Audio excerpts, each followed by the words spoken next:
শীষের বিপরীতে গিয়ে দাঁড়িপাল্লাকে ভোট দেওয়ার অপেক্ষা করছে। তারা ধানের শীষ নিয়ে মিছিল নিয়ে কেন্দ্রে যাবে, কিন্তু ভোটটা দিবে দাঁড়িপাল্লাতে। তাদের নেতারা তাদেরকে টার্গেট দিয়ে দেয়, এই সপ্তাহে 5 লাখ, ওই সপ্তাহে 10 লাখ। তারাও এইসব থেকে মুক্তি চায়, তারাও এইসব থেকে মুক্তি চায়। আপনারা আমার এই যে তৃণমূলের যেসব নির্যাতিত নিপীড়িত বিএনপির নেতা কর্মী আছে, তাদের কাঁধে হাত রাখুন।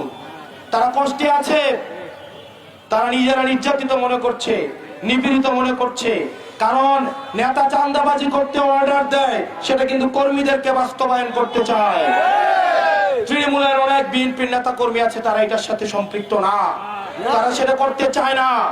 কিন্তু গত 17 বছর আমার বিএনপির যে ভাইয়েরা নির্যাতিত হয়েছে, নিপীড়িত হয়েছে, গুম খুনের শিকার হয়েছে, আজকে তারা বিএনপিতে তারা হচ্ছে মার্জিনালাইজড। এক হাইব্রিড বিএনপি এসে এই আমার মূল বিএনপি ভাইদেরকে তারা কর্নার করে ফেলেছে। আপনারা বিএনপির ভাইদের কাছে যাবেন, যারা জিয়ার আদর্শে বিশ্বাস করে, বেগম খালেদা জিয়াকে ধারণ করে, তারা চাঁদাবাজির সাথে সম্পৃক্ত না। তারা ঐক্যবদ্ধ বাংলাদেশকে ভোট দেওয়ার জন্য অপেক্ষা করছে। তারা ধানের শীষের বিপরীতে গিয়ে দাঁড়িপাল্লাকে ভোট দেওয়ার অপেক্ষা করছে।